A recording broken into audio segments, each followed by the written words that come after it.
하나님께서 오늘 우리에게 주시는 말씀은 출애굽기 8장 1절에서 32절까지의 말씀입니다.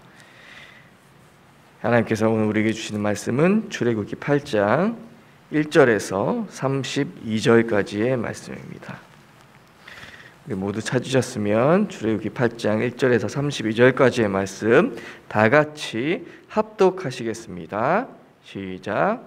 여호와께서 모세에게 이르시되 너는 바로에게 가서 그에게 이르기를 여호와의 말씀에 내 백성을 보내라. 그들이 나를 섬길 것이니라. 내가 만일 보내기를 거절하면 내가 개구리로 너의 온 땅을 치리라.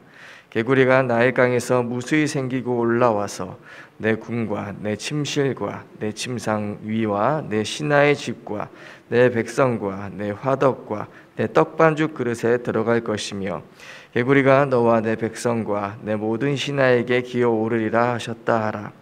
여호와께서 모세에게 이르시되 아론에게 명령하기를 내 지팡이를 잡고 내 팔을 강들과 운하들과 뭇 위에 펴서 개구리들이 애굽 땅에 올라오게 하라 할지니라.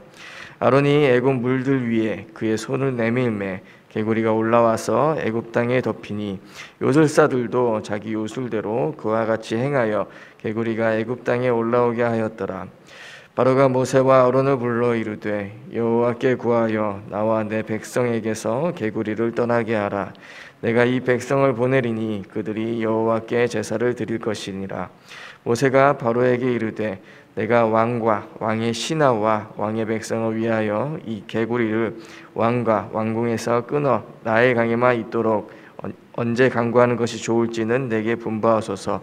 그가 이르되 내일이니라. 모세가 이르되 왕의 말씀대로 하여 왕에게 우리 하나님 여호와 같은 이가 없는 줄을 알게 하리니 개구리가 왕과 왕궁과 왕의 신하와 왕의 백성을 떠나서 나일강에만 있으리이다 하고 모세와 아론이 바로를 떠나 나가서 바로에게 내리신 개구리에 대하여 모세가 여호와께 간구하매 여호와께서 모세의 말대로 하시니 개구리가 집과 마당과 밭에서부터 나와 죽은지라.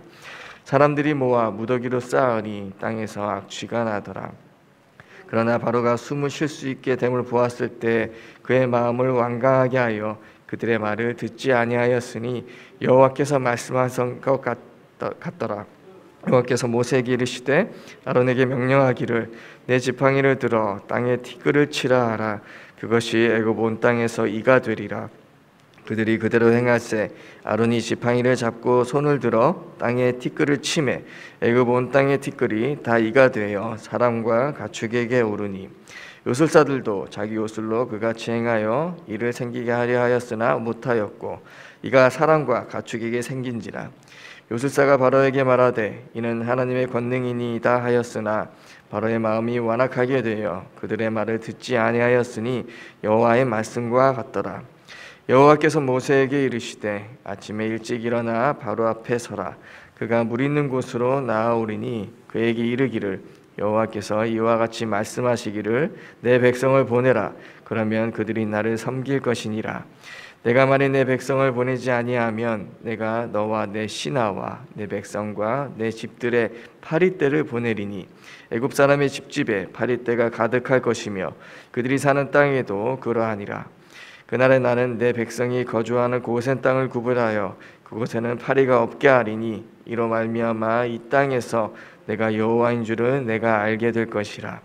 내가 내 백성과 내 백성 사이를 구별하리니 내일이 표징이 있으리라 하셨다 하라 하시고 여호와께서 그와 같이 하시니 무수한 파리가 바로의 궁과 그의 신하의 집과 애굽 온 땅에 이르니 파리로 말미암아 그 땅이 황폐하였더라. 바로가 모세와 아론을 불러 이르되 너희는 가서 이 땅에서 너희 하나님께 제사를 드리라. 모세가 이르되 그리함은 부당하니이다. 우리가 우리 하나님 여호와께 제사를 드리는 것은 애굽 사람이 싫어하는 바인즉 우리가 만일 애굽 사람의 목전에서 제사를 드리면 그들이 그것을 미워하여 우리를 돌로 치지 아니하리이까. 우리가 사흘길쯤 광야로 들어가서 우리 하나님 여호와께 제사를 드리되 우리에게 명령하신 대로 하려 하나이다. 바로가 이르되 내가 너희를 보내리니 너희가 너희의 하나님 여호와께 광야에서 제사를 드릴 것이나 너무 멀리 가지는 말라. 그런즉 너희는 나를 위하여 간구하라. 모세가 이르되 내가 왕을 떠나가서 여호와께 간구하리니 내일이면 파리 때가 바로와 바로의 신하와 바로의 백성을 떠나려니와 바로는 이 백성을 보내어 여호와께 제사를 드리는 일에 다시 거짓을 행하지 마소서 하고 모세가 바로를 떠나 나와서 여호와께 간구하니 여호와께서 모세의 말대로 하시니 그 파리 때가 바로와 그의 신하와 그의 백성에게서 떠나니 하나도 남지 아니하였더라. 그러나 바로가 이때에도 그의 마음을 완강하게 하여 그 백성을 보내지 아니하였더라. 아멘. 네, 어제 출애굽기 7장에서는 물이 피가 되는 첫 재앙이 애굽에 내렸습니다. 물이 피가 되는 첫 재앙이 이어서 오늘 8장 말씀에는 개구리와 또 티끌이 이가 되는 재앙, 그리고 파리 재앙을 하나님께서 애굽에 내리기 시작하십니다. 오늘 본문 말씀 7절을 보면 애굽의 요술사들도 자기 요술대로 그와 같이 행했다고 나와 있습니다. 지팡이를 뱀이 되게 하고 물이 피가 되게 하고 개구리를 부리는 것까지는 애굽의 요술사들도 흉내낼 수 있었지만 세 번째부터는 애굽의 요술사들도 흉내를 낼 수 없는 재앙이었습니다. 그때부터 요술사들은 이것이 사람으로서는 흉내낼 수 없는 확실한 하나님이 내리신 재앙인 것을 인정하고 19절의 말씀처럼 바로에게 하나님의 권능이라고 말하고 있습니다. 그리고 네 번째 파리 재앙부터는 하나님께서 이스라엘 백성이 사는 고센 땅과 애굽 사람이 사는 땅을 구별하심으로 이스라엘을 구원하시는 능력이 하나님이심을 온 애굽에 나타내기 시작하십니다. 19절 후반부를 보면 바로는 요술사들이 티끌 재앙이 하나님의 권능이라고 말하였음에도 마음이 완악하여져서 요술사의 말을 듣지 않았다고 나옵니다. 하지만 두 번째 개구리 재앙과 네 번째 파리 재앙을 당할 때는 모세와 아론을 불러서 개구리를 떠나가게 해달라고 부탁하기도 하고 28절에는 파리 재앙을 당한 후에 이스라엘 백성을 보내겠다라고도 말하지만 당장에 재앙을 피하기 위한 거짓말이었음을 마지막 절을 보면 드러납니다. 오늘 본문 말씀 15절 또 19절을 보면 바로가 그들의 말을 듣지 아니하였으니 여호와께서 말씀한 것 같더라라고 나와 있습니다. 하나님께서 이미 모세를 부르셨을 때부터 바로를 강한 손으로 치기 전에는 바로가 이스라엘 백성을 보내지 않을 것이라고 말씀하셨고 바로가 마음을 완강하게 할 때마다 하나님이 그렇게 하셨다고 또 성경은 말하고 있습니다. 그렇다면 왜 하나님께서 바로의 마음을 완강하게 만드셔서 재앙이 임할 때마다 이스라엘 백성을 보내주겠다는 듯 하다가 끝나면 보내주지 않는 이런 과정을 반복되게 하셨을까요? 이것은 하나님께서 이스라엘이 출애굽한 후에 십계명을 주실 때 1계명과 2계명을 확실하게 이해할 수 있도록 또 미리 체험하게 하신 것입니다. 하나님 외에 우상 숭배를 하면 어떤 저주가 임하는지 알려주신 것이라고 할 수 있습니다. 그래서 나중에 이스라엘 백성이 약속의 땅인 가나안 땅에 입성했을 때 가나안 거민이 섬긴 우상을 섬기다가 망하지 않도록 확실하게 처음부터 교육하신 것입니다. 하나님께서 애굽에 내리신 10가지 재앙은 이스라엘 백성을 구원하시기 위해 내리신 것이면서 또 동시에 애굽의 우상들을 무너뜨리는 사건이었기 때문입니다. 어제 7장 말씀에 나온 피재앙은 당시 애굽 사람들이 그들의 생명줄로 여기고 신과 같이 섬겼던 나일강이라는 우상을 무너뜨리기 위해서 내리신 재앙입니다. 물을 피로 바뀌게 함으로써 그들이 생명으로 여기는 나일강을 죽음을 상징하는 피로 만든 것이었습니다. 그리고 오늘 본문 1절부터 15절까지의 말씀에 나오는 개구리 재앙은 그들이 섬기던 인간의 몸에 개구리 머리를 가진 여신 헤트라는 우상을 무너뜨리기 위한 것이었습니다.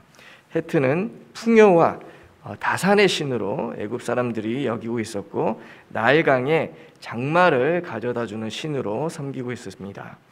또 본문 3절을 보면 하나님께서 나일강에서 개구리가 올라와 궁과 침실과 침상과 집과 화덕과 떡반죽 그릇에 들어간다고 말씀하셨습니다. 이 말은 하나님께서 그들이 섬기던 헤트라는 우상신이 더 이상은 그들에게 축복을 주는 신이 아니라 그들의 건강을 해치는 개구리인 것을 보여주신 것입니다. 생명으로 여긴 나일강에 장마를 가져다 주는 신이 이제는 하찮은 개구리로 애굽인이 먹는 것과 사는 온 땅을 오염시키게 된 것입니다. 그리고 16절부터 19절까지 나온 땅의 티끌이 이가 되는 재앙은 애굽 땅이 재앙으로 바뀐 것이라고 할 수 있습니다. 애굽인은 땅의 신 게부라는 신을 또한 섬겼습니다. 그들이 밭을 갈 때마다 대지의 신 게부에게 감사를 드렸는데 이들에게 흙은 생명과 풍요를 의미했기 때문입니다. 그리고 본문 말씀 20절부터 마지막 절까지 나오는 파리 재앙은 그들이 섬기는 케프라라는 우상을 무너뜨리기 위해서 나타내신 재앙입니다. 케프라 신은 풍뎅이의 모습을 하고 있고 애굽인의 하루 일정을 관리하는 신으로 그들이 숭배했습니다. 이렇게 하나님께서는 10가지 재앙을 통해서 모든 애굽의 우상신이 신이 아니라는 것을 확실하게 드러내셨고, 오히려 그들이 섬기던 우상신이 재앙이 되도록 하심으로써 여호와 하나님만이 참 하나님이심을 나타내신 것입니다. 이렇게 어제 7장의 첫 번째 재앙부터 오늘 8장에 나온 네 번째까지의 재앙은 애굽인이 먹고 마시고 사는 모든 의식주와 관계된 것을 하나님이 치신 것이라고 할 수 있습니다. 그들은 그것들을 신성시했고 하나님은 그들의 우상을 치심으로 그것이 더 이상 애굽인들을 축복하는 신이 아니라 가짜 허상이었음을 보여주신 것입니다. 성경에서 애굽 왕 바로는 사탄의 권세로 표현되고 있습니다. 하나님을 믿지 않는 불신자들은 먹고 마시고 입는 것의 문제 때문에 또 살아가는 거주지에 대한 문제에 항상 묶여서 살아갑니다. 바로 의식주의 문제인 것입니다. 그리고 그것은 곧바로 생명과 직결되는 문제이고, 그것이 없을 때에는 죽을 수밖에 없기에 사람들은 어떻게 해서든지 의식주를 해결하기 위해서 평생을 죽음의 종로로 타며 두려움 가운데 살아가는 것입니다. 로마서 14장 17절에 보면 하나님의 나라는 먹는 것과 마시는 것에 있지 않다고 말하고 있습니다. 즉 사탄의 권세 아래서 종로로 타는 불신자는 항상 먹고 사는 문제 가운데 죽음을 두려워하면서 살 수밖에 없다는 것입니다. 하지만 예수 그리스도를 통해 구원받은 성도는 하나님께서 그들의 아버지가 되심으로 그들을 보호하시고 모든 필요를 채워주십니다. 마치 파리 재앙 때부터 이스라엘에 사는 고센 땅에 임하는 재앙이 이제는 고센 땅에 임하지 않고 애굽 땅에만 재앙이 임했듯이 하나님께서 그들의 백성을 보호하고 인도하시고 그들의 의식주까지 책임지신다는 것을 우리에게 보여주고 계신 것입니다. 하지만 또 연약한 우리는 바로와 같은 사탄이 아직 역사하는 이 어두운 세상 가운데 하나님을 믿지 않는 불신자들과 함께 살아가고 있기 때문에 우리 또한 의식주의 문제에 매여서 자유하지 못한 것 같이 느껴질 때가 또 많이 있습니다.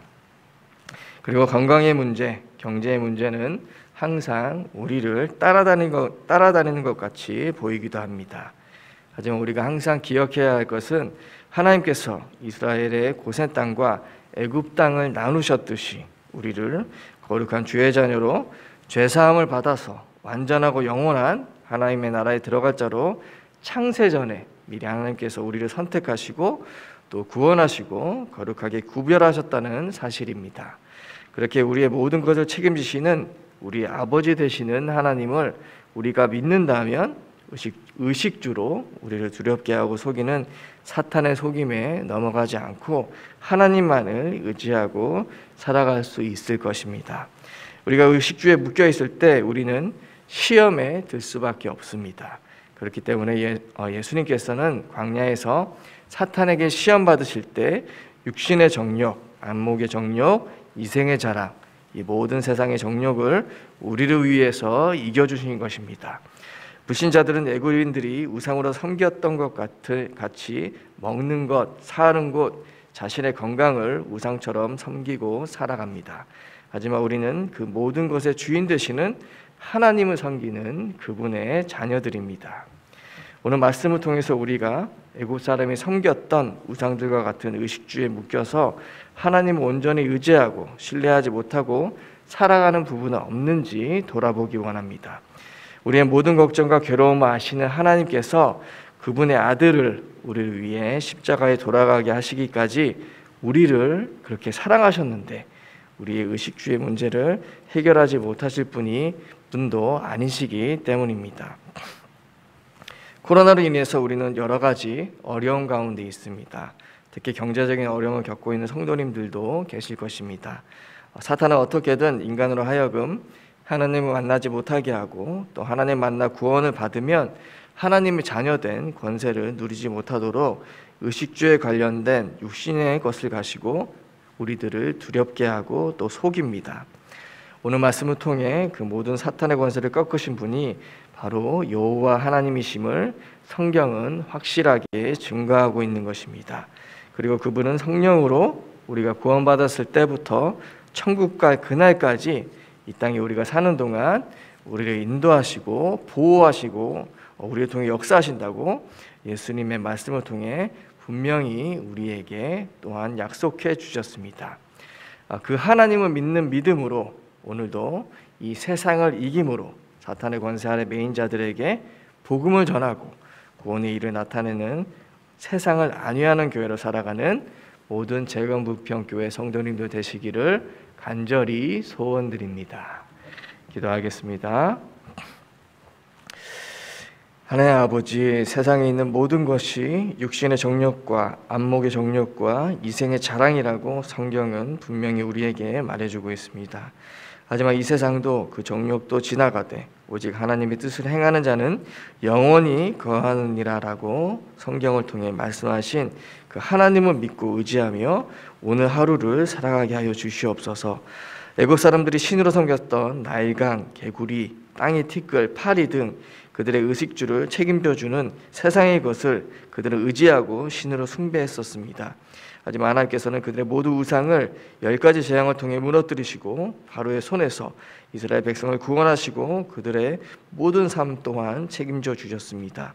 십자가에서 죽으시고 부활하심으로 사탄의 모든 권세를 꺾으신 예수님께서 지금 우리와 성령으로 함께 하신 것을 우리가 항상 기억하게 하여 주시옵소서. 우리를 항상 책임져 주시고 우리의 삶을 인도해 주신다는 것을 항상 기억하고 오늘 말씀을 통해서 그 구원의 은혜를 항상 기억하면서 아직도 세상의 것에 얽매여 있는 부분이 있다면 하나님께 모두 맡기고 지금도 사탄의 권세 아래 고통받는 우리 주위의 이웃들을 하나님께로 인도하는 왕같은 제사장으로 이 세상을 안위하는 교회로 우리를 세워주시옵소서. 그래서 주님께서 원하시는 구원의 일이 날마다 우리의 삶 가운데 일어나게 하여 주시옵소서. 예수 그리스도 이름으로 기도드리옵나이다. 아멘. 하늘에 계신 우리 아버지, 아버지의 이름을 거룩하게 하시며 아버지의 나라가 오게 하시며 아버지의 뜻이 하늘에서와 같이 땅에서도 이루어지게 하소서. 오늘 우리에게 일용할 양식을 주시고 우리가 우리에게 잘못한 사람을 용서하여 준 것 같이 우리 죄를 용서하여 주시고 우리를 시험에 빠지지 않게 하시고 악에서 구하소서. 나라와 권능과 영광이 영원히 아버지의 것입니다. 아멘.